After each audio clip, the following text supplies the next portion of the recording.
Hello and welcome to another episode of Roach Koach, the new metal podcast you deserve. My name is Lauren Kozlowski. With me, as always, the original Roach Rider, Mr. Matt Nas. Keep it rolling, baby. There we go, ladies and gentlemen. We're here together. It's Christmas Eve. Oh, man.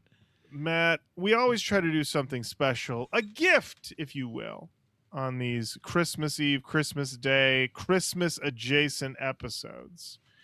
And this year, we felt there was no greater gift than to go back, all the way back. How far back? All Very the way far back. all the way Episode back. 2. Episode 2, Matt. We did Limp Bizkit's $3 bill, y'all. Yep. Myself, Jenny, and you were there too, but you were just hanging out behind the scenes. Your mic wasn't even really plugged in. It was there, but I did not ever really anticipate being an active member. And there is in the Roach Koach canon, probably one of the more important initial appearances of me is in episode 2.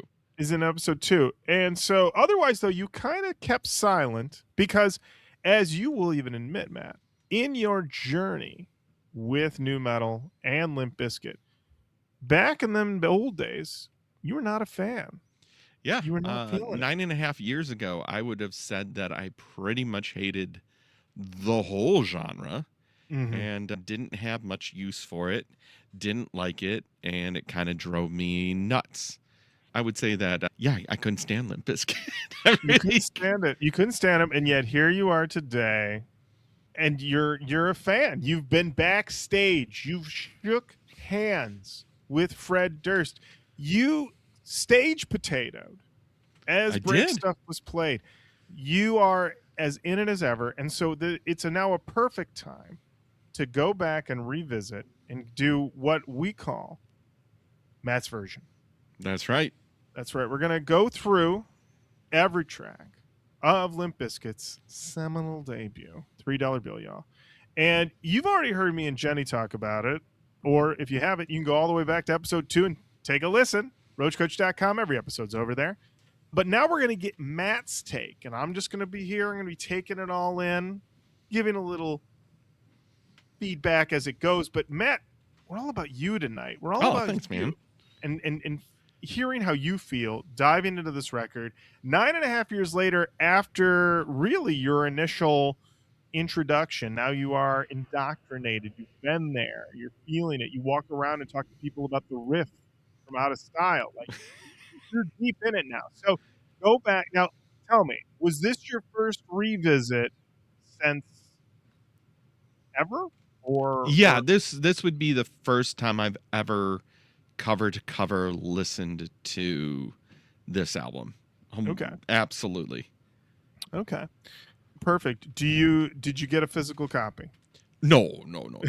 I did not get a physical copy, only because at this point the Limp Bizkit records aren't in print per se. They're not as easy to find. Significant Other is very much in print. Chocolate Starfish is easier to find, but $3 bill is still not out there, and none of them are really band sanctioned. They're label sanctioned. So the band has always said that they were going to do something, but if that something turns out to be a box set, Mate, I'm not doing that. Matt, you don't want a vinyl copy of Results May Vary on them shelves behind you? Yeah, I don't want the 3 LP Results May Vary. No, I'm not doing it. I say this now, and then... You say this now, and then you're like, Lauren, they did this incredible chocolate starfish, like, colored vinyl. It was amazing. It looked like a butthole. I own it. I own it now. It's in my house. It now. Well, I had the butthole version of chocolate starfish. I sold it because I needed the money. I got upside down on a couple of things and had to make it happen. Yeah. But yeah, I would say that kind of not burying the lead, but excited. I was excited to go back into $3 bill, y'all. It was a journey, kind of prefacing it beforehand to say, I have heard even before I listened to the whole record, Mm-hmm. a lot of people say this is the one. Mm-hmm. You know, a lot of people say like they love $3 bill, but once it got past that, I didn't like it anymore. Which is Yes. like, what the okay. It's like the ultimate. Oh, okay, sure. I heard it so much in college. I heard it from people. And I can tell you that I dipped into, and we will look a little bit, I dipped into songmeanings.com. This comes up quite a bit for these commenters. This is back, $3 bill, that's back when Limp Bizkit was good, before they sold out. I was like, what are we talking about here? But even Jenny will tell you the $3 bill is her favorite, and that she will always prefer that more raw sound of it. Raw is probably the best way to talk about this record. It is Ross Robinson, obviously on the production, Mm-hmm. who is someone. I mean, he is an angel mentioned on this album. This is why we Yes. call Ross an angel. But I would say that he absolutely captures that raw spirit in this album very, very well. Like it's recorded incredibly well, and yeah, I'm not exactly sure with a matte version how much of the preamble about this album we should do, or if we should just get into it. Well, Matt, we'll say a few things. Released July 1st, 1997. Wow, Genre tags: nu metal, rapcore. makes sense. Yep. As you said, Matt, production, Ross Robinson. The members on this album, let's just say it. Wes Borland, guitars, backing vocals, production. DJ Lethal, turntable samples, keyboards, production. Okay, this is interesting. Fred Durst, lead vocals, art direction, production. John Otto, drums, production. Sam Rivers, bass, backing vocals, production. Okay. I don't recall this is from before, but that's fine. Additional musicians, Scott Borland, keyboards on tracks 1, 2, and 6. Yes, Mixing, Andy Wallace. Andy Wallace. That's right. And Howie Weinberg mastering, and executive producer Jordan Schur. Wow. As one would expect. Yep. This one peaked on the Billboard 200 to 22. It's been certified in the United States double platinum as Wow. of this, and it platinum in Canada, gold in Australia, gold in the United Kingdom. It sold well. It sold well. People will said, hey, put this hot boy in my hands. We all know the lore. If you don't know the lore, of basically it wasn't doing well, and then Well, there's a lot of lore. There's a lot of overall thing, because it was like Fred Durst, tattoo artist, tattoos Fieldy, gives him mixtape. Fieldy ends up getting them connected with something. House of Pain. DJ Lethal becomes Wes Borland's in the band. Wes Borland leaves the band. There's an accident. Fred mea culpas to Wes, says that we can't do this without you. They make this record, doesn't sell well, and then they're like, we gotta release Faith. Ross Robinson doesn't put Faith on the record. Lots and lots and lots of lore. Absolutely. So there's a lot going on there. I did want to mention some quick reviews because people love reviews. Love a review. All Music, 3.5 out of 5. The Encyclopedia of Popular Music, 3 out of 5. The Essential Rock Discography, 7 out of 10. The Rolling Stone Album Guide, 2 out of 5. Tom Hole on the web, B+. Robert Christgau, bomb emoji. There it is. Now, a bomb emoji is bad, right? Bomb emoji's bad. Bomb emoji is I don't have the what is the definition. Hold on. I'm on Robert Christgau's website, which has not changed in the 9.5 years we've done this show. It looks still a GeoCities site. It still looks exactly the same, but he does have a grades thing here. All right, here we go. A bomb is a dud, is a bad record whose details rarely merit further thought. At the upper level, it may merely be overrated, disappointing, or dull. Down below, it may be contemptible. Classic. Classic. Up above where and down below where? Well, okay. So a dud is better than a turkey. Okay? What distinguishes a turkey from a dud is that it's reviewed and graded. A turkey is a bad record of some general import, although no artist should be saddled with more than 2 in a decade. Okay, but how does that relate to the bomb? I'm aware of no turkey lower than a D, and a few even get a B, a grade reserved for the voice dud of the month, whereas the annual turkey shoot works down from a B minus. But such distinctions are, as the saying goes, academic. In this age of great inflation, all of them flunk. Okay, what?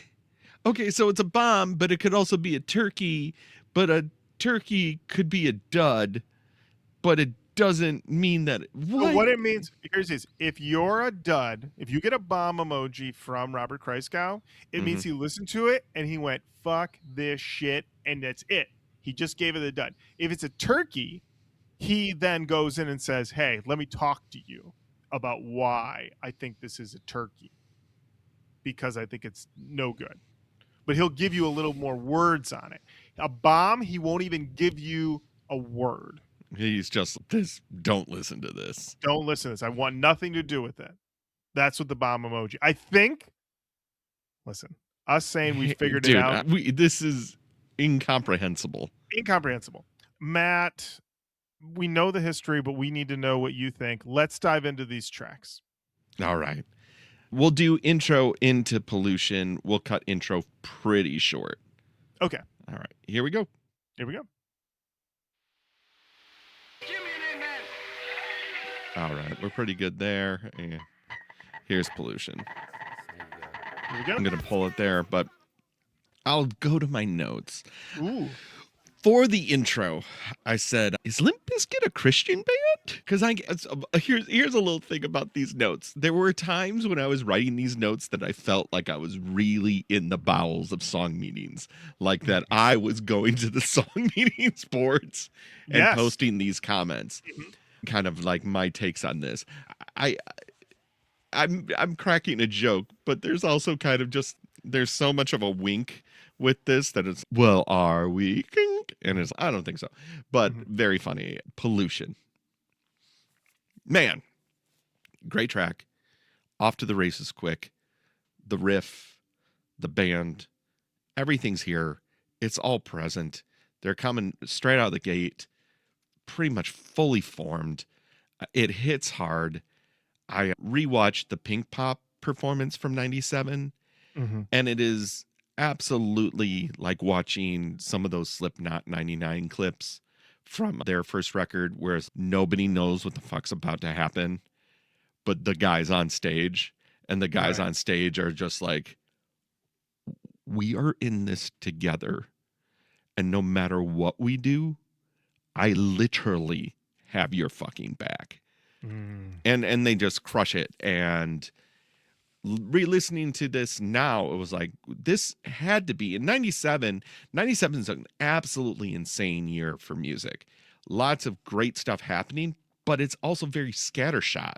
You know, your big albums are Kid A, and then you got Homogenic by Bjork, and then you've got Pavement, you've got like Portishead over here, you've got like all these weird things, but then kind of like from a mainstream rock metal standpoint, it is not a strong year per se. So this comes in and it's like, this had to be, again, when you're deep in it, you're like, 97 was an incredible year for metal. Right. It was, but like from a mainstream rock and metal standpoint, it was not. And that's the thing about Limp Bizkit, is that they crossed lines. They were much broader in their appeal. And this song is very much proof of that. Great song. Bringing that beat back is what I think this song is about. I don't know. Maybe you could tell me there. And Fred, shut up. This is Fred telling Fred to shut up. I like how all these themes that we see, Fred telling himself to shut up, is a day one bit. He's just been doing it forever. Fred talking to Fred. We just, it's always been there. It's been a key part of every record. I went over to song meanings. You'll appreciate this, Matt. This is from King Nothing. He posted this on April 12th, 2002. I think this is 6:00 in the evening. They said Fred wrote this kick-ass song about how people judge his music and call it noise pollution.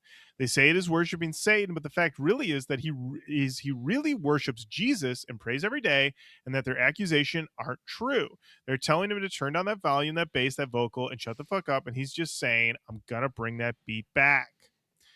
Evil Cat responded on August 27th, 2009 at 11:30 in the morning. Dude, I totally missed that message in this song and thought it was being political. As a Christian metalhead that loves Limp Bizkit, I now have a newfound respect for this song. Smiley face emoji. Well, that should be the end of that, right? No, Oh, no wrong, way. wrong. So Corny rolls in March 31st, 2017, 4:57 in the morning.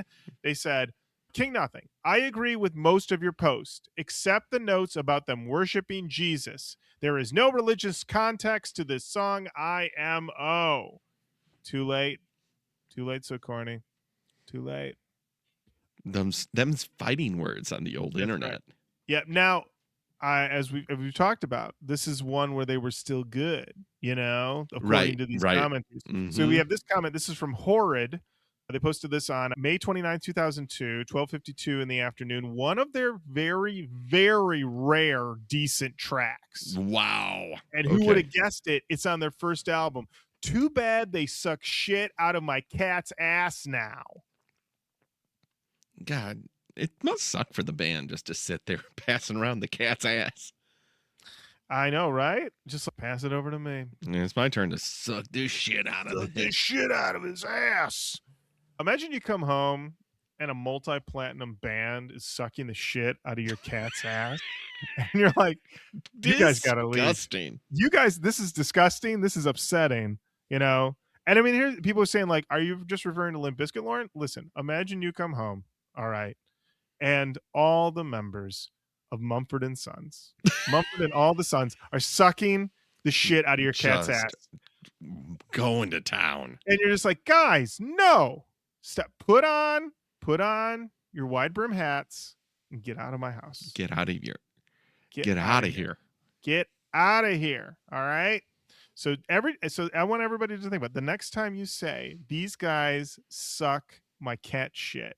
Just think about if that actually happened and how you'd feel about it. Okay. Feel pretty terrible, wouldn't you? Feel pretty terrible, wouldn't you? Wouldn't you? All right, Matt. Let's keep this rocking. What we got next? Oh, buddy. Up next, Counterfeit. Hell yeah. We'll go to my notes. Let's go. This is a big winner. Big winner. Propulsive and lyrics that are straight ahead, yet shrouded in mystery. Who is Fred talking to? Is he still talking to himself?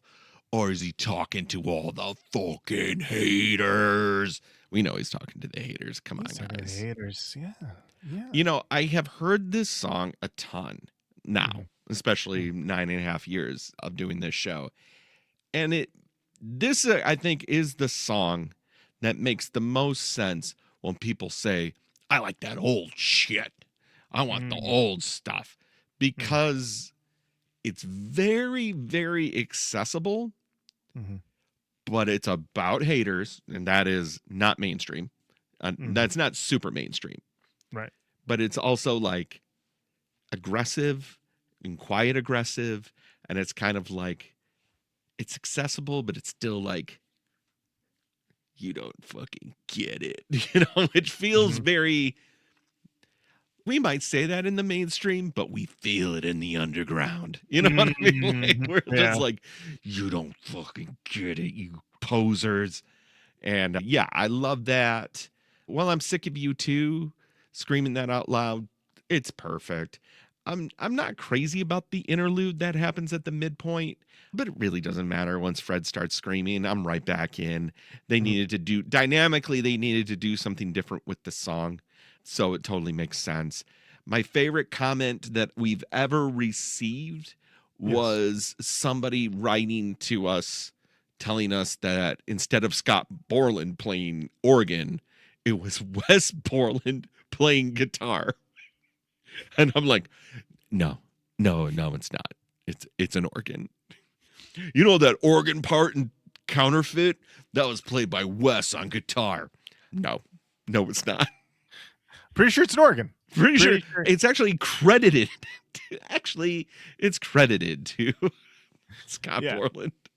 So over on songmeanings.com, this is the song with the most comments from this album. And people are talking about how this is about wannabes and posers and haters. I like this comment from Apex, who posted this on May 23rd, 2002, 11:47 in the morning. Said, man, in the past, the Bizkits were my fucking favorite band. But today, every fucking band only thinks about selling many CDs. Nowadays, it's a fucking commercial world. I hope Limp Bizkit return to their roots. This is a one of those things where we've talked about this before, where it's, do you not want bands to be successful? I feel like this is such a 90s, early 2000s concern. Yes. No one has this concern anymore. People are so concerned about flops and so concerned about making it. No one is like, my favorite artist only sold 10 copies. Thrilled. I think it's because we also have the transparency. We know that we want these people to succeed because we want them to have a career, because if they don't have a career, then they just won't make any more music. Right. And so we want them to be supported. But back in the day, it was like, you got too popular, and thus I can only hate you. And I would agree with that, because there's such a little what you understand about the music industry, right, is you got signed, therefore you are rich now. So instead of what really happens is like, we got an advance that we have to pay back. Yeah, exactly. And if we don't pay it back, we're never going to see any money. Yeah. I felt that this was there's a lot of comments here about how this was the only good record. This is when everything fell off after this one. Dystopian Emo Kid posted on May 12, 2002 at 2:41 in the morning, Tisk. And to think they used to be cool.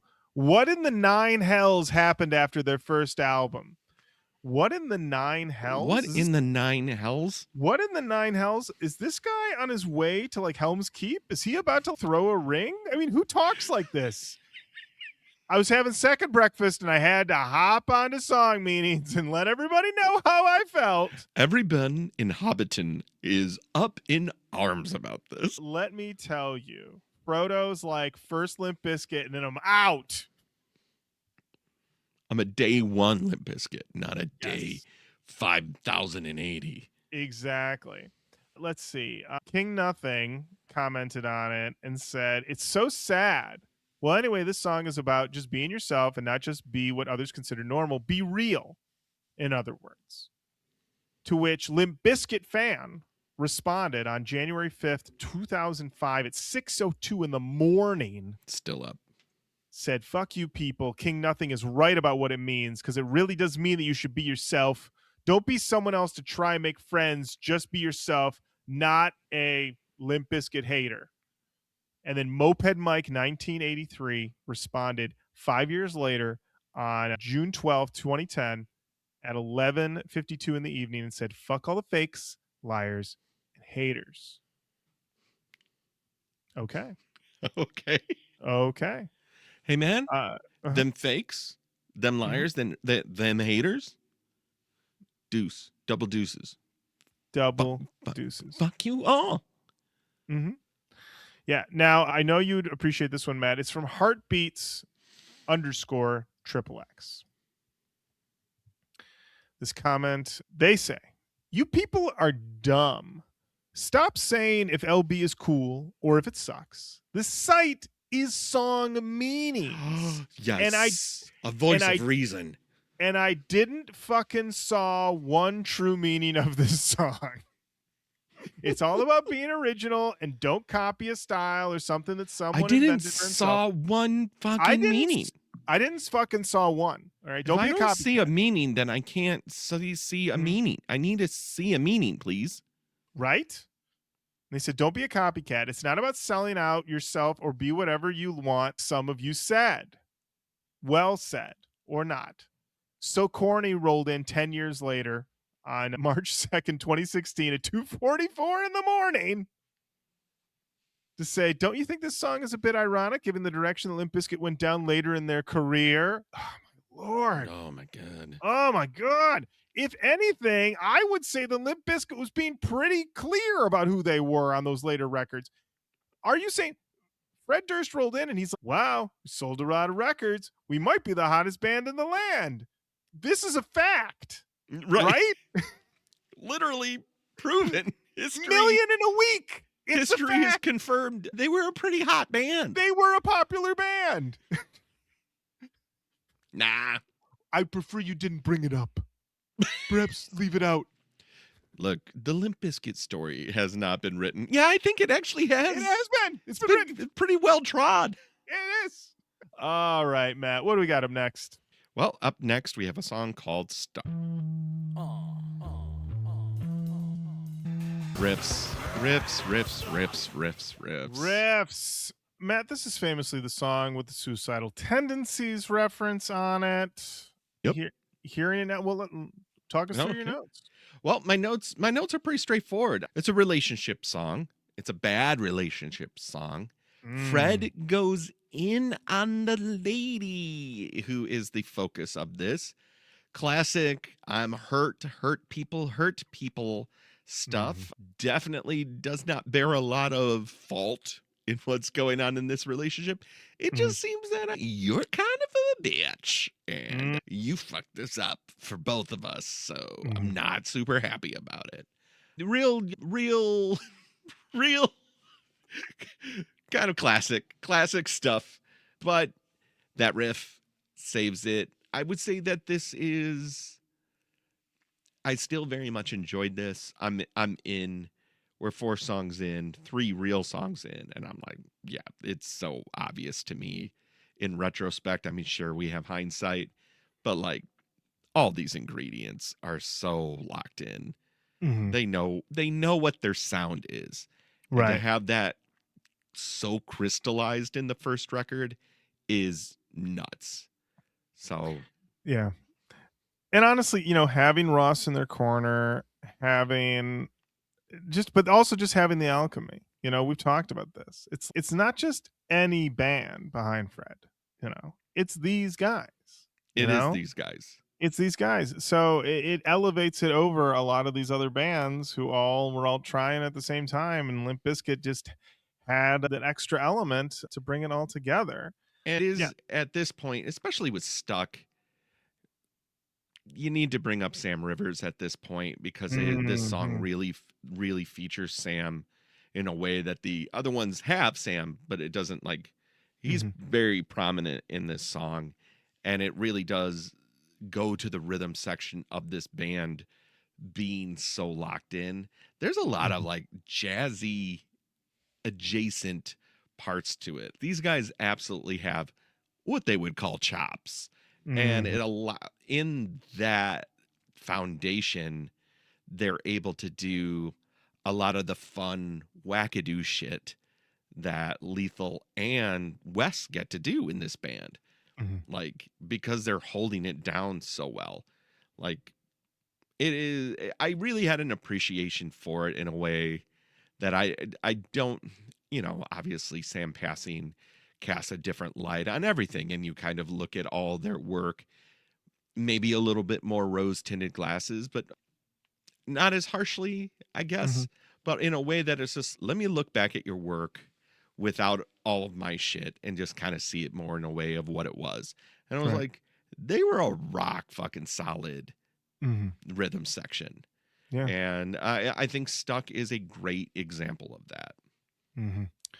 This is the song that also, it seems, where a lot of the criticisms at the time about the lyrics, about Fred using bitch a lot, it really just shows that time has changed. And I hear this and I don't even flinch anymore. I definitely know that when I was a kid, I definitely was aware of how much he said it, but now, having heard, I don't know, one DMX album, I don't know. I'm not fazed by this anymore. I feel like this is pretty tame. I would say that almost every aspect of relationships is different now, even though that the core fundamentals are the same. there's songs on the radio right now that are like, she gave me top and I left. It's, oh, okay. Oh, okay. Whoa. What?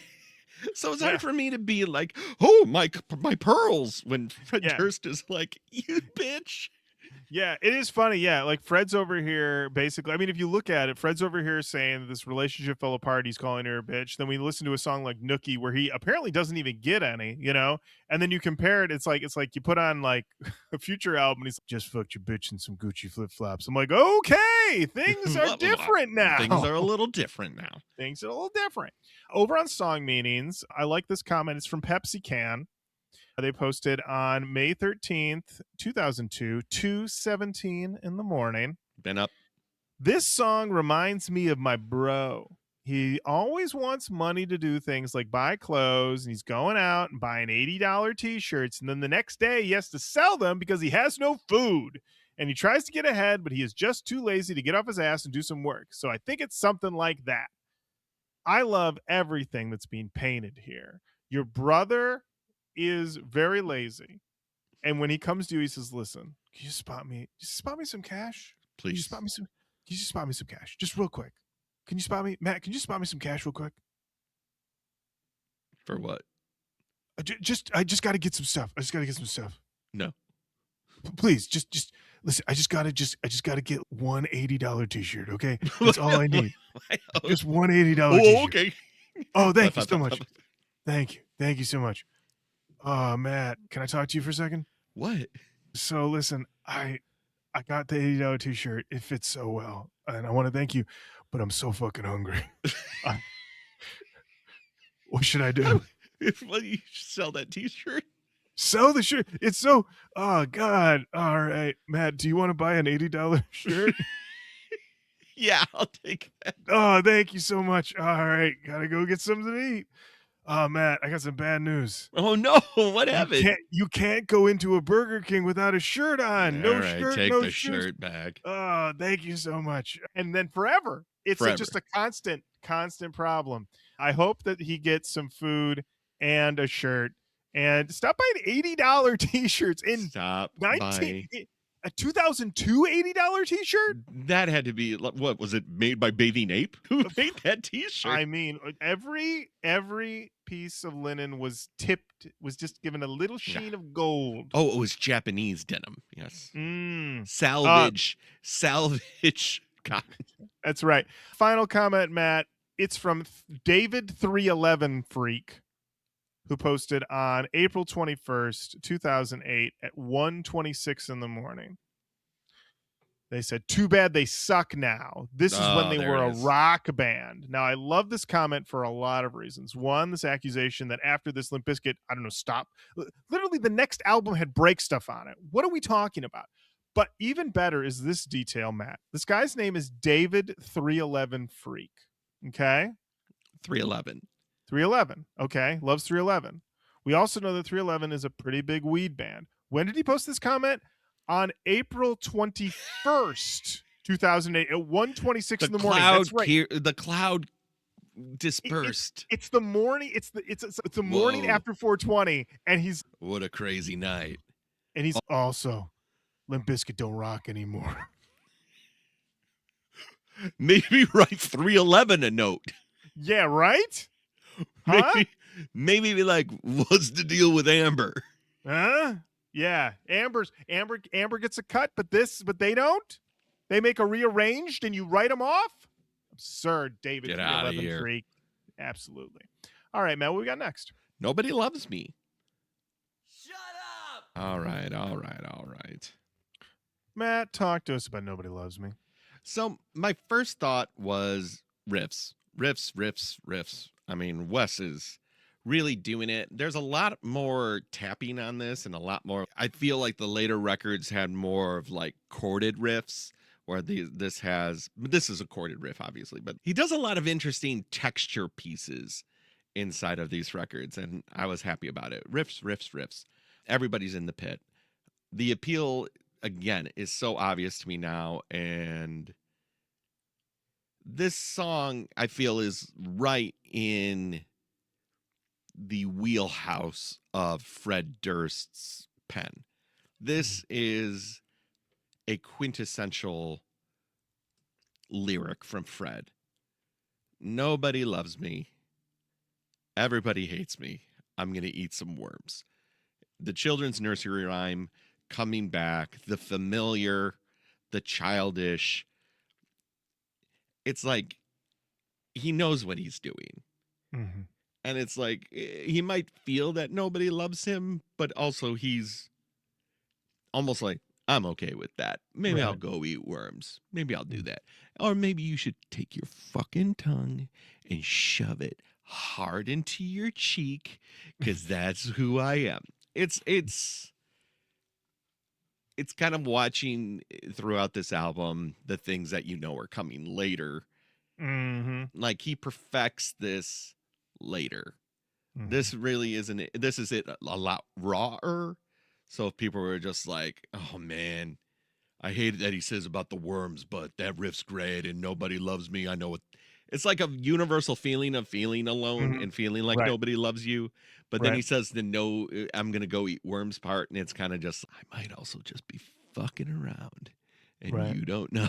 You know what Right. I mean? Exactly. Yeah.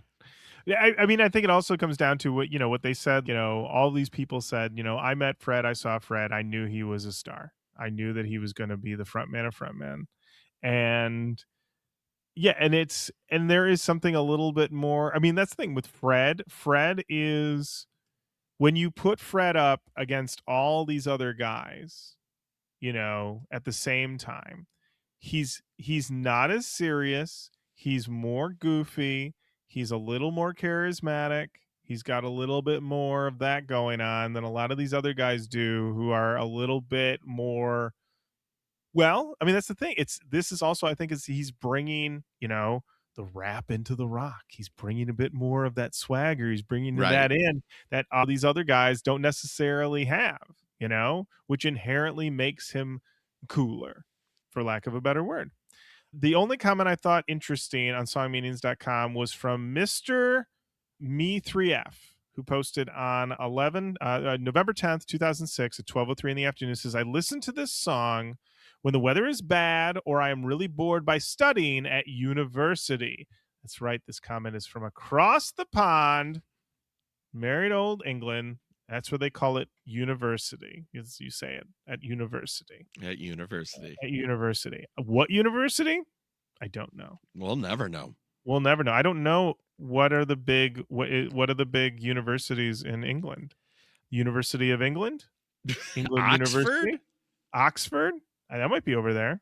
Where did Shakespeare go to college? Do Oh, we know? Billy Shakes? Yeah, where did he do undergrad? Dude, he was born in the streets. He ran them Oh, was streets he? before he got to the Globe Theater. Oh, that's right. Yeah. I haven't seen Hamnet yet.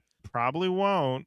Gonna be honest. Looks a little bit like both Too Sad and also Homework, which a brutal combination. Ugh. Brutal combination. If you're telling me, oh, there's this movie coming out and it's kind of sad, okay, all right, I might go see that movie. But then if it's, oh, there's this movie coming out, it's sad. It also feels a little bit like Homework. Oh no.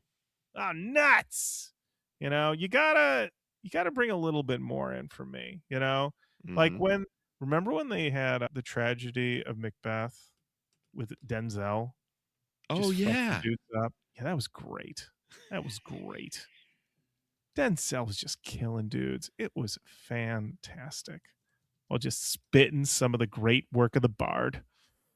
All right, I would enough. say Yeah, Oxford, Oxford, Cambridge, cool. University College London, Hmm. Imperial College London. Those are your Hmm. really Those are the big ones. well-known. Well-known ones. Well-known. Oh, also Western England University. Yeah, go Gotta Western. go Western. All right. Up next, Matt. What do we got? Sour. Mellow out! All right. All right. My note's pretty straightforward. I love this Mhm, intro. I love that. mhm. This is the one where Wes is really kind of tapping an intro. Yeah. I'm sorry I said that earlier. I make mistakes. But yes, I love this intro. The song is a brooder, but it is earned at this point in the album. We've had a lot of heat up until this point, and it's not my favorite verse structure. but it serves the song really well. And when that main kind of every time that comes back, I am so happy to hear it. The chorus is kind of an anticlimactic chorus. It's just kind of more of, right, guys? Yeah. Who? Yeah, you. And who gets to play? Me, right? Come on, wave your hands. It isn't really like this was a single, and it's not like that beginning's so strong. The verse, like from that intro into the verse, feels like this is going to be great, but it doesn't necessarily pick up the steam that I want it to. Interesting. It just kind of feels okay, cool, yeah, good song, but not like this is a hot one. Kind of, especially coming off of what the run that we've had. I get you. Matt, I thought you'd appreciate this interesting exchange between people here on songmeanings.com. I love interesting exchanges. All right, so the first comment is from X Kill Switch Engage, posted on July 29, 2005 at 5:05 in the morning. And they're responding to a lot of people who are not enjoying this song or not enjoying Limp Bizkit, and said, "Who went 5 times platinum in 2000?" You know what? Strong, hot open. That's the whole comment. That's literally it. They just slapped that down there and went, log it off. Bye-bye. See you later. So no one responds to it for almost 6 months. On January 7th, 2006, this is at 2:00 in the afternoon, they said that the anti-punk said that's because they went fucking pop and started appearing on fucking shit TV, parentheses, MTV. Thank you, Anti-Punk, for clarifying. I was so confused. I was like, my cable provider didn't. Where do you appear? Shit TV? Could you imagine just scrolling through? Mom, do we get shit TV? What'd you say? What did you say? I heard Limp Bizkit. Turn the TV off. Turn the TV off. Go to your room. I heard Limp Bizkit was at shit TV. Don't do it. You turn the TV off. God damn it. All right. Anyway, shit TV, parentheses, MTV. And plus, look at them. Just listen to their shitty music, and everyone hates them now. They're horrible, crappy pop shit. Who gives a fuck about how many CDs they fucking sold? That doesn't mean a thing. Stone Sour and Slipknot would not appear on some shit TV show like MTV. Shut the fuck. Oh, yeah. They also sold more than Shit Switch Engage. Now, I love this entire last, I don't know if I can say sentence, collection of words at the very least. Hit me with that again. Okay. Hit me with that. Try your best. Okay. Do it for the Gipper. All right. So they say, this is because they say, who gives a fuck about how many CDs they fucking sold? It says, that doesn't mean a thing, comma. Stone Sour and Slipknot would not appear on some shit TV show like MTV, comma, shut the fuck, comma, oh yeah, comma, they also sold more than Shit Switch Engage. I like how they couldn't even finish shut the fuck up. They were like, shut the fuck, oh yeah. Like they thought of the Shit Switch They Engage. interrupted themselves. They were like, midstream of consciousness. They couldn't wait. But also, I love this idea that Stone Sour and Slipknot, bastions of integrity. Also, when this comment was posted, 2006, I'm pretty sure "Bother" by Stone Sour has been just everywhere. Also, "Bother" from the Spider-Man sound. They would never fucking be in a bad TV show like MTV, the TV show. You know. I love the idea. Slipknot would never. Meanwhile, Slipknot's like, so we're in Rollerball.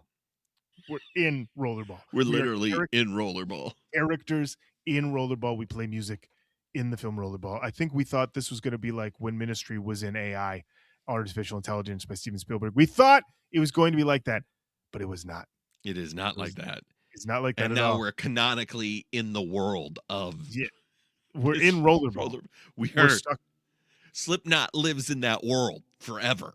Absolutely. Will always be associated with Rollerball. Yeah, because who was the lead in Rollerball? They were trying to make that guy happen from American Pie. Oh, God. He was a Chris. Not Chris Evans, not Chris Pine. It was Chris something. Okay, 1 second. Rollerball. He was in Election. Rollerball Man. Yes. Chris, I'm almost there. Of course, I got the 1955 film first. 2002, Chris Klein. Chris Klein. Chris Klein. Now, people might be saying, Lauren, Matt, why didn't Chris Klein happen the way that so many other actors did? He was Named tall, he was Chris. handsome. He was named Chris. What happened? Well, if you happen to watch Chris Pine in anything, you will notice that he cannot act. That's why he's so good in Election. That's exactly. They knew what they were doing. Alexander Payne, he knew what he was doing. He molded, he made it work. But then, yeah, you put him in anything else. I got to tell you, I didn't realize how bad Chris Pine was until I saw American Reunion. And I was like, oh boy. This guy stinks. He stinks, but that's okay. Now, you might think, wow, Anti-Punk really laid him out there, Took him to task. Took him to task, shit switch engage, too good. But then a comment that is literally, the commenter's name is, I think it's just the home row. It's just like Gizzle, like this random collection of letters. Posted on April 13th, 2008, 1:14 in the afternoon, said, Anti-Punk has just proved that he is a complete dumbass. Yeah. Have you ever heard of Unquestionable Truth Part 1? No, you have not. Do you know what band that is from? No, you have no idea. Well, I'll tell you, it is a Limp Bizkit album made in 2005. They have not even released a single from that album. Anti-Punk, besides being a complete, well, I won't say what that is, you have also proved yourself a sheep. It has now become cool to hate Limp Bizkit, and you are just following the crowd just like them. So stop complaining about Limp Bizkit when you don't know a second thing about music genres and Limp. Hey. Yeah. Got him? Question mark? It's up. Honestly, it's sort of a got him, but I mean, the other person was so hyped for shit switch engage, so they interrupted themselves. So I really true. I may give a slight edge to Anti-Punk on that one. All right, Matt, what do we got up next? Up next is Stalemate. I forgot that it has this like minute-long introduction. Long intro, Matt. Long intro. It was the 90s. Gotta pull it back. Matt, this is a song of many great moments that you gotta wait for. You gotta wait for that part. You gotta wait for, I'm gonna get mine section. A lot of excitement on this track. Walk us through your thoughts. Yeah, I hate this one. This one is not for me. This is the first one. They've had quite a run. But this is, I check out of this one. We got that minute-long intro, and I'm like, okay, cool. And then it starts to go, and I'm like, all right. But then Fred starts singing on this one, and it's definitely We Have Corn at Home vibes. Like it's okay, a little Jonathan Davis thing. I have a feeling that people who connect with Stalemate connect it in a deeper way than surface. Like when people say you're not a real Limp Bizkit fan, Stalemate is an example of a song that they would use to tell you that you're not a Limp Bizkit fan. I see. That's fine. I appreciate that. Right. But I don't have to like everything sonically. There are moments that feel a little primacy on this song to me. And it did not capture me in its spell like some of the earlier ones that I felt were more indicative of that Limp Bizkit style. But also at the same time, knowing what comes later, this is Fred. Fred loves this shit. This is, Fred loves this shit. Yeah. So they're really solid musicians. Lethal soundscapes are really on full display on this one. Solid rhythm section. Interesting stuff from Wes. Just clearly a not for me track. I gave this album just a little bit of a skim before when we were planning to do this episode, because I knew it would be mostly your takes, and I've listened to this album too many times, some might say. and I will say though that when I was dipping into this one, which I'm pretty sure in the episode we did on it, I was pretty emphatic about how much I love the I'm gonna get mine part, but it does remind me this song feels very of its time in the larger sense, because I can't tell you how many songs there were on these albums that Primus you bring up, like the Red Hot Chili Peppers, and a lot of these other bands where it was like you had to wait, like they were going to jam out for a bit. We're just going to hang for a minute. This is a hangout song before you finally get to the I'm going to get mine part. You got to wait a while. That's 3.5 minutes into the song. You got to wait. And I don't really think they'd really do you like that these days. No, not really. It is absolutely of the time. Yeah. You're in CD culture. Like this is a pure CD track. Exactly. What are you going to do? Go and skip to another album? You pop the CD out, find one in your changer and pop that in? No, you're not. No, I knew immediately this would be the one that I would just hit next track on. As Stalemate comes on, I'm like, boop. I'd either go 2 back or 2 forward. There it is. Over on Song Meanings, surprisingly, only 3 comments on this song. Not a surprise at all. Yeah. Blink Bomber posted on July 30th, 2002 at 4:19 in the morning. No? Oh, man, I was going to say that person's been up. They have absolutely been up. It caught me so out of the blue. It was like 4:19 in the morning, and I was like, I'm supposed to do something here. Been up. They've been up. This is my favorite Limp Bizkit song. I'm just all into the whole fed up with your shit, gonna get you back theme. People shouldn't take advantage of other people. Right. Okay. The classic theme, fed up with your shit, gonna get you back theme. One of my favorite themes. What theme is this music? Oh, this is I'm fed up with your shit and I'm not gonna take it anymore. Oh, good theme. Love that theme. Great theme. And then Canada Lotus Eater on December 18th, 2005, 7:46 in the morning. One of the best by Limp. Can't believe a girl would treat him like shit. Fuck him.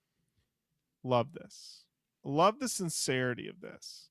If they wasn't a fuck 'em, I would think they were kidding. But the fuck 'em makes me think that sells it.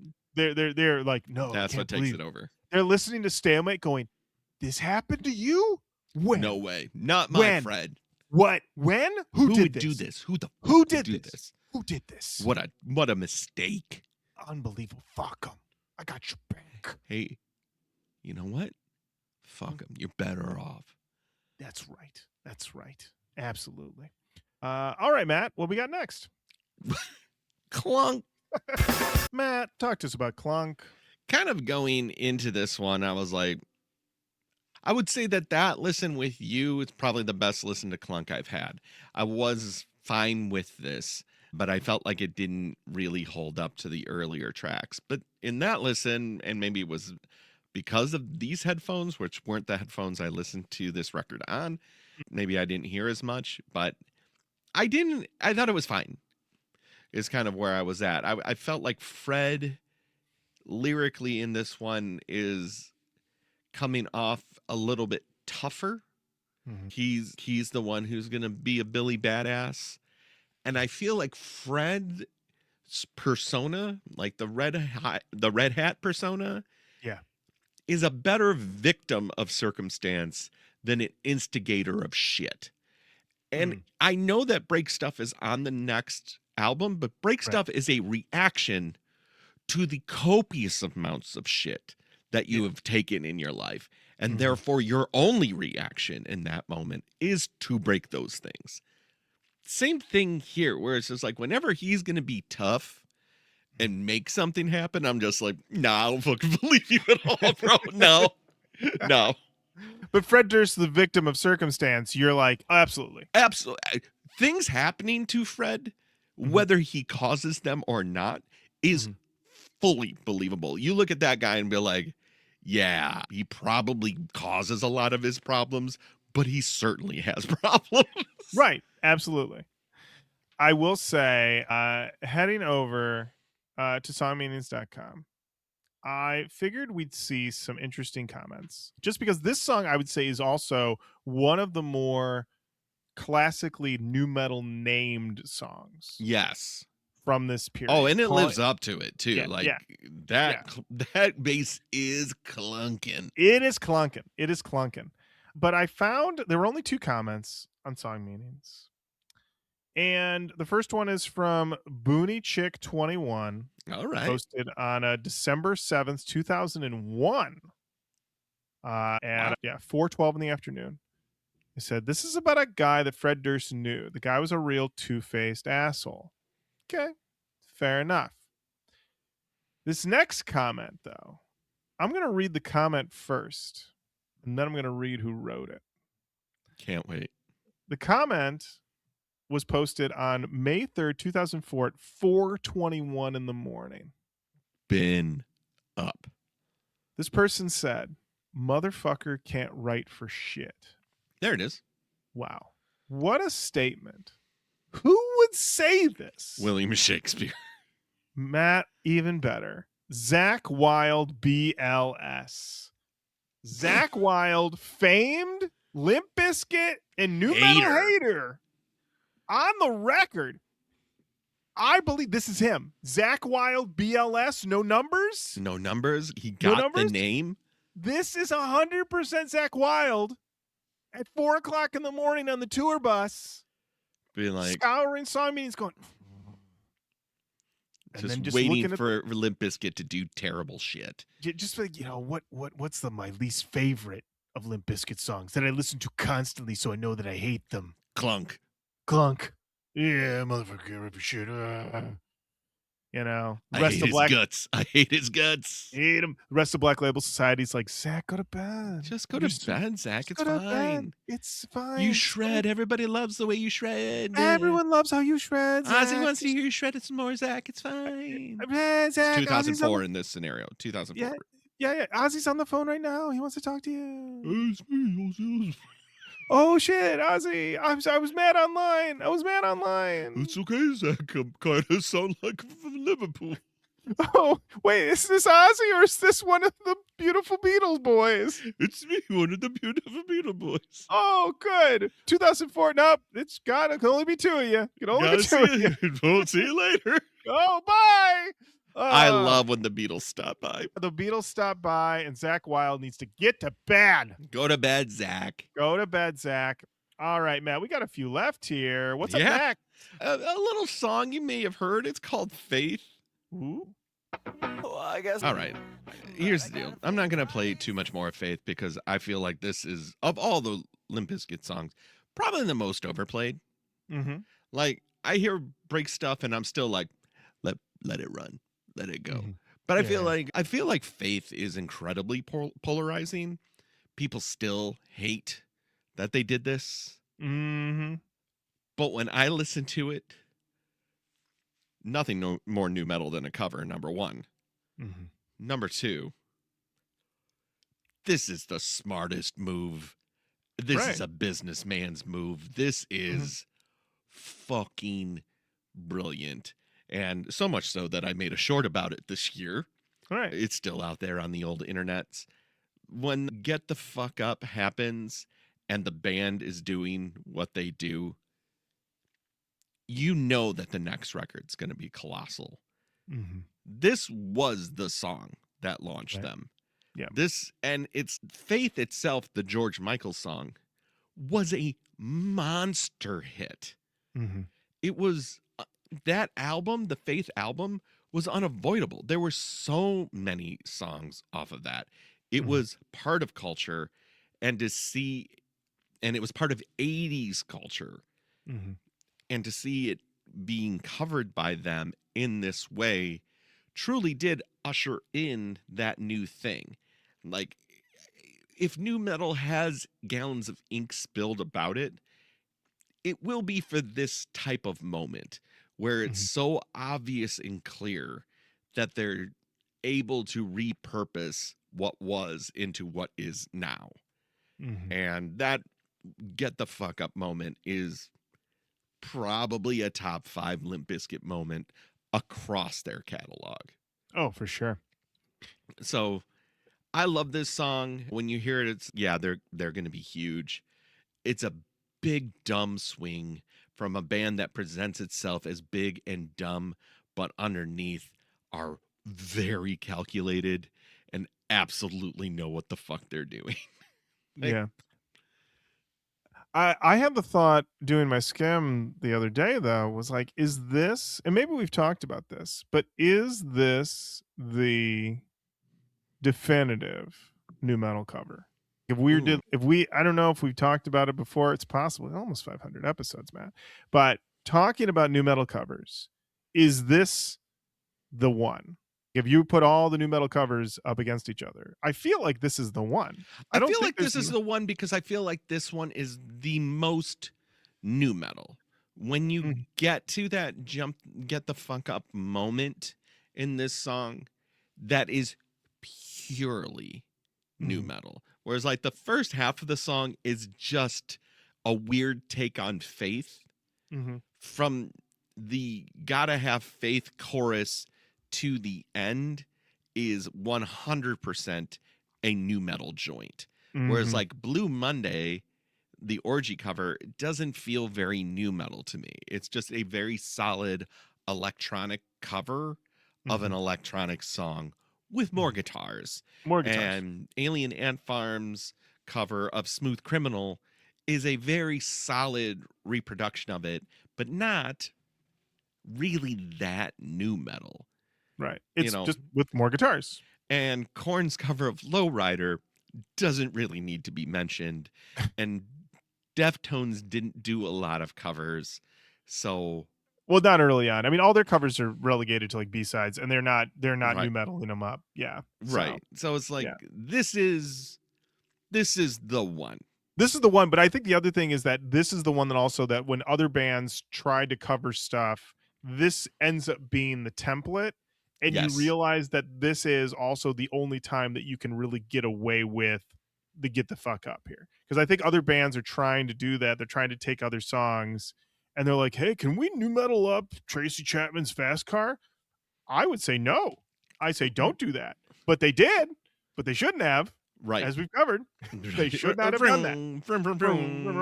Yeah, should not have done that. But yeah, but here it all comes together because yeah, honestly, you might say it's the get the fuck up heard around the world. I would agree with that. It is the get the fuck up heard across the world. It is a triumphant moment.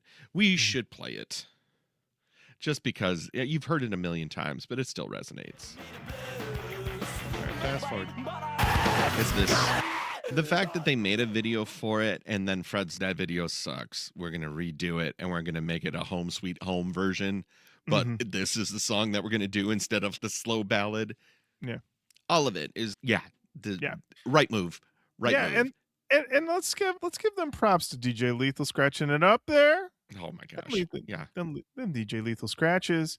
Matt, I'm sure you're thinking there's got to be a lot of comments on songmeanings.com about this song. You're correct. However, This should be the one that has some of it the has it has the most comments, and I'm just gonna say we're not gonna read any of them because they all need to be nuked from orbit. That's what I oh have to say boy. about all 43 of these comments. Yeah, you could just listen. If you're over at the old song meanings hard drives and you're like, I got a magnet I can drop on one of them, I think you can drop it on these comments. They can just you just get rid of these. These are all From uniformly. classic homophobia to outright racism. It's It's got them all. it's got it all, baby. It's a one-stop shop of awfulness. Just drop the magnets directly on that partition. Just get it right in there, baby. All right, Matt, let's keep it rolling. What we got up next? Up next is Stinkfinger. All right, all right, all right, all right. This is one of the ones where I imagine Wes Borland coming up with this very moody, interesting guitar line that is almost iridescent in the way that it sort of hums off them strings. And he presents it to the band and they're working on it. I said, yeah, I think we got something real special here. Fred, you got any lyrics? Oh, yeah. This song's called Stinkfinger. My first note, gross. Yeah, right? Gross. Gross. Hate this title. Oh, yeah. Yeah. Like very, very, oh yeah. Exactly what you said. Yeah, it's gonna be called Stinkfinger. Great one. Great. One. Cool. Yuck. Hate it. Hate it. Mm-hmm. As a song, though, Matt, how'd you feel? You know, I didn't have a lot to say about Stinkfinger. I felt, again, it's earned its spot in the record. I felt Fred's in the pocket of what I believe. I believe him when he's singing in this one. I feel like he's in the place where he best exists. Things are happening to them. Oh, I've seen your campus. I'm thinking about, this is where he lives. This is not being a Billy Badass. This is, I'm a weirdo in a pig pen. Done. Got it. Reads perfectly. There you have it. There you have it. All right, Matt. Up next, the one we've been waiting for. Let's I love this song. Indigo Flow. Indigo Flow. Yo, what up? Great. Giving this one a listen, I was like, man, I don't think we gave enough shine to that Indigo. The Indigo is so understated, but it's perfect. It's Indigo. Love it. Love it. Honestly, I hear this and I'm like, this is what really cements the legacy of the Indigo Ranch, is having a song literally named after the ranch. Yep. Like, they should have, honestly, it's like the same way that like every Soulfly album has a song called Soulfly on it. Right. And for a while it seemed like they were gonna have every Limp Bizkit album was gonna have a thank you song like this, an Indigo Flow. But they kind of gave that up at a certain point. But I say bring them back. I would say bring them back. I would love an update. I would say the weird, what is Show Me What You Got? Is that the one off of? Yep. That's on a Significant Other. Yeah. Yeah. When I watched that at Woodstock, when they do that, it's so weird to do those tracks live. Because it's just saying city names and like places you've been and people and it's just got a molester up in. Yeah, right. Well, but the thing about it though is that all of these people, well, not all these people, Fred makes this song because he, like so many other people around our age, grew up watching Huey Lewis and the News do the Heart of Rock and Roll. That's right. This is straight up Heart of Rock and Roll move. You're going to name all those cities. When I say your city. Oh my God. When you say our city. Fucking freak out. Lose their minds. Why don't we not just say cities? Why don't we say states? Why not? And then countries. Oh, just keep going big. Did you imagine walking out there and like, what up, Earth? That's the planet I'm on. I'm there. I'm on Earth. I live on that planet. All my stuff is there. Yeah, absolutely. I feel this is the appropriate time to say that Fred has basically made a posse track of one. Like we're totally like, it's such a vibe, such a groove. We're ready for another MC to come in and start doing something. And Fred's, nah, I got the whole thing. I got it. He's like, you want somebody else to take this first? No. Bass is great. The vibe is immaculate. It is a good time. God, I love you. Our Limp Bizkit, a Christian band. I've been thinking about this because never know. Well, Matt, we'll never know. It's truly, but I do think that there is a little bit of a Rosetta Stone on Still Sucks, because he says he looks back on himself, back from when he had that big cross hanging from his chain. And he's like, did I believe these things? Is this who I was? Who am I now? I know I'm not that person now. I don't feel that religious anymore. I don't feel those things. Did I ever feel those things is what he's asking. Was I being true to myself in that time? That is the question. Can only be answered on the boards. We'll see you on the boards. We'll see you on them boards. Absolutely. Matt, I have a question for you. Yep. How respectful of our time is this album? These 13 songs come in a hot 59 minutes. And I will say that 16 of those minutes, the last track, but we have one more to go before we get there. All right, Matt. We have, well, you're going to let me say thank you so much. We have Leach demo version. This feels like another one where the real ones go, that's the fucking song. And I go, is it? Matt, I think you need to go back. I need you to go back for a minute with me. Okay. All right, buddy. I knew when you said what you said earlier, I was like, okay, Matt's going to have some resistance to Leach. So this is what you have to do. Okay. Take yourself out of the adult mindset. You're a father now. I'm a father now. Okay. Go back. Go back. Pre-children. Mm-hmm. Go back pre-marriage. All right. Go back. You're in your childhood bedroom. All right. And you're talking to your boys on the phone. All right. It's a conference call. All right. Three-way call. Everybody's talking. You're making plans for the night. What are we going to do? What cool thing are we going to do first? All right. And then all of a sudden, your door just opens. You're like, Mom, what the hell? I got a vacuum. You haven't vacuumed this room. Don't turn the vacuum. Turns the vacuum on, and you're like, I'm not giving up on this call. We're planning for the night. So you're trying to tell your friends, guys, we're doing this. We're going out. We're going to have a fun time. Meanwhile, your mom is vacuuming around you, and you're yelling, and you're screaming. Meanwhile, you're just vacuuming, and she turns it off, and then you just scream, and you flip out, and she's, now this room is clean, and she leaves. And then you yell to your friends, did you get any of that? And they're like, I don't know what's going on anymore. I can't even tell you what's up and what's down. Are we planning anything? You sound furious. It's because my mom just vacuumed every room around me while I was on the phone disrespecting me. That is the vibe of Leach. Definitely. Yeah, I've never had that experience. And never had that experience where someone has come in and tried to vacuum while you're on the phone? No. Also, that would never happen. My parents would literally never do that. They'd be like, they would throw the dustpan and the broom at me and be like, sweep this up, hang up the phone. And then I would do that because I am compliant. So, yeah, this situation does not exist. Leach is not for me. I'm tired every time this song comes around. Unlike Faith, I don't think the drop works in this one with the gun at all.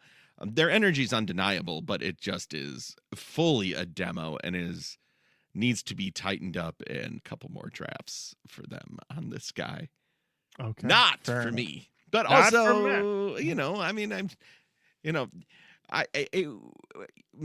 to dip into my childhood piece of it is that I was raised in an incredibly strict way, a loose hand and a hard hand. And so that type of thing would not go over at all because that's what my brother would do. And I saw what happens when you do that. So I chose a different route of just saying, okay, and then not doing it anyway because I do what I like, baby. There it is. Yeah, I grew up with a neat freak of a father, so definitely coming in and just like vacuuming. Like it's vacuum night. Doesn't matter what you got going on. Doesn't matter if you listen to music, whatever. Vacuum's coming in. All right. It's vacuum night. Okay. All right. So, yeah, that's what I got. That's what I got from this one. I understand. Everybody listening at home, apply your own situation. And if you're Zach Wild, go to bed. Go to bed, Zach. Go to bed, Zach. And don't again, comment. If Leach works for you, I'm not here to take it away. Yeah, if Leach works for you, Zach, that's fine. But I really think you need to go to bed. I'm not a song eraser, Zach. I can't erase the song from the world. Can't erase it, Zach. I'm not the fucking guy from Roger Rabbit who has dip to make cartoons disappear, but with songs. Judge, whatever the fuck his name was. Yeah, the judge, whatever his name was. Listen, I don't know if we talked about this. Great film. I love that movie. Great film. And I don't know if you watched Doom. Judge Doom, guys. Judge Doom. I don't know if you saw the clip, but Eddie Murphy turned that movie down. It was supposed to be Eddie Murphy, not Bob Hoskins. And Eddie Murphy turned it down, and then he saw it and went, I fucking blew it. And I was like, at least he knew. At least he knew he blew it. He would have been so great in that. But maybe not. You don't know. That's, only we don't know. We don't know. My heart tells me he would have been incredible. That's what my heart says too. But maybe you needed Bob Hoskins' kind of like gruff demeanor. And Eddie Murphy's so affable. I like him so much that Roger Rabbit might have been more annoying. Like if Eddie Murphy was voicing Roger Rabbit, that could have been magical. But then you would have lost that. Please, Eddie. Yeah, there's a lot. Yeah. So what could have been? What could have been? All right, Matt, we're on the last track. What's it called? Canyon Jam. Excuse me, everything. Hey, do you like this? Is this what you're into? You like this? Because this is the whole thing. I mean, Fred talks quite a bit during it, but this is the whole thing. I was shocked. That this is the end of this record. I knew it from before, but Right. having to listen to Mhm. almost Right? 17 minutes of this motherfucker, Yeah. I was like, no, how dare you? It is. How dare you? This really lets you know. Yes, man, the 90s. The 90s were 16-minute. loose. It's either 16 minutes of whatever the fuck, or it's 5 minutes and then 20 minutes of silence before a secret track. Yeah. It was lawless, the CD era. No laws. But it's like, was this earned? I'm hard pressed to be like, yeah, they totally earned a 16-minute freak out. This feels like a little bit more of what type of band are we truly yet? And this feels like maybe we could go in a couple different directions. But then the album comes out, Faith takes hold, Fred kind of really takes hold, and then when it's time to make Significant Other, Fred's let me tell you what type of band we are. We know what type of band we are. And it never deviates from that on. It just goes in that direction always. So yeah, that's the album. That is the album. That is the album. It's $3 Bill Y'all by Limp Bizkit. Matt, now it's the part of the show with the Matt's version where I guess what are we calling this? A canon reevaluation, or what are we calling this? I guess it's Matt's take because I didn't necessarily have one Okay. when we first Yeah. did this. I don't think For I sure. voted on it. Yeah. This is so obviously in the canon and Mhm. it's appropriately rated. It is a enjoyable listen. I enjoyed it immensely, actually. I really was surprised at how much, especially the top half of this album, is Mhm. a rocket ship. I would honestly, it's 13 songs. I would cut 3. The 3 that I would probably cut is everything for sure. Mhm. Like cutting everything in Leach seems like a no-brainer. Ended on Indigo Flow. That really seems to be. And then it's 11 tracks and it's kind of like effortless. Hmm. That feels like you're over 30 minutes, but you're under 45. Mhm. It's kind of like sweet and in the pocket. I know it's cast, the die is cast, but that would be my thing. I honestly would probably remove songs that I don't like, but are kind of quintessentially important to the record. So I won't touch anything earlier in the record for the Matt's version of this record. But like I said earlier, it is interesting to me that Counterfeit, Pollution, and Sour don't hit. Like all 3 of those don't work. And it is Faith being the one that does. But it doesn't work immediately. It's like November of 1998. Like Right. when that thing finally hit. They've literally been touring this thing nonstop for a year. Mhm. And it's like finally it breaks. And that's the one that it does it with. And it's almost like we weren't going to give you another single, but Right. Well, I mean, Ye- as been pointed out by history and by other previous guests we've had on the show, the other thing was that who were they being marketed to? They were being marketed to boys, a lot of boys. And then somebody went, have we tried marketing hear me out. to girls? Hear me out. Have we tried marketing to girls? Have we thought about it? Have we thought about playing some of these songs for a girl? And everyone's like, I don't even know any girls. Somebody's got to know a girl. Somebody who knows somebody. And they went in the hallway and they said, do we know any girls? And all the women that work there are like, you know us. And they're like, not you, other girls. And then that was a whole thing. Right. Whatever. This whole thing. Whole thing. Yeah, absolutely. But yeah. Get this in front of get Faith in front of some girls. And they're like, oh yeah, we love this. And then that's what happened. The shift was there. Because as we know, as we know, one of the biggest Limp Bizkit fans of this album that you and I personally know is a girl. That's true. It's true. It's true. So yeah, that's the other thing. You know, when you're marketing this stuff, all these guys are like, we've heard this, we've heard these poser songs, whatever. But you gotta get in front of a different audience. Yep. And they did. And away they Rest- went. Rest Away is they went. history. Rest is history. Matt, there we go. We did it. Matt's We did it. Merry Christmas to everybody who celebrates that. Absolutely. A Merry Christmas to everyone who celebrates. And thank you so much for listening. We hope you have a wonderful holiday. We hope you listen to this episode Your with family full blast. Absolutely. Christmas Eve. This is perfect for wrapping those last minute gifts. And, you know, that's what this is all for. If you're Zach Wild, go to bed. Go to bed, Zach. If you don't go to bed, Santa's never going to come, Zach. Okay? Zach, I'm furious at you if you don't go to bed right now. If you don't go to bed, Santa will never show up. So never again. That's right. He won't come to your house anymore. All right? He won't. So go to bed. Thank you so much for listening. Keep on saying hello to us online. Facebook, Twitter, Instagram, YouTube, TikTok, Blue Sky. We're on all of those. Send us an email, roachkoachpodcast@gmail.com. If you're looking for more Roach Koach fun, head on over to the Roach Koach Patreon and subscribe there and get caught up on the crack, the butt rock bracket. Matt and I are breaking down. We are finding the most butt rock song of all time. All right. On our most recent episode, things got real forensic as we found a band was there talking about butt rock things, but their heart wasn't in it. All right. It's true. It's true. Yeah. Listen, to get to the butt, you got to start at the heart. That's something we're learning. Doctors, that's just anatomy. It's just anatomy. Absolutely right.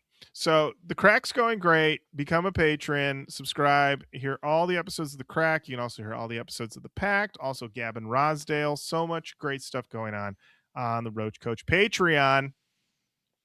And until next time, Matt, thank you. Lauren, thank you.